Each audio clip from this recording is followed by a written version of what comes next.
24 রংপুর পীরগঞ্জ 6 আসনের জন্য বাংলাদেশ জামায়াত ইসলামী মনোনীত এমপি পদপ্রার্থী মাওলানা নুরুল আমিন সাহেবের পক্ষে পীরগঞ্জের স্থানীয় নেতৃবৃন্দ বিভিন্ন ইউনিয়ন এবং ওয়ার্ড পর্যায়ে প্রতিনিয়ত গণসংযোগ চালাচ্ছে।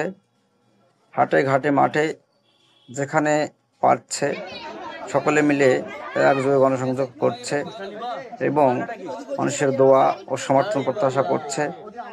এবং আপনারা দেখতে পাচ্ছেন যে পীরগঞ্জ বিভিন্ন ইউনিয়ন এবং ওয়ার্ডের নেতৃবৃন্দ গণসংযোগ করছে।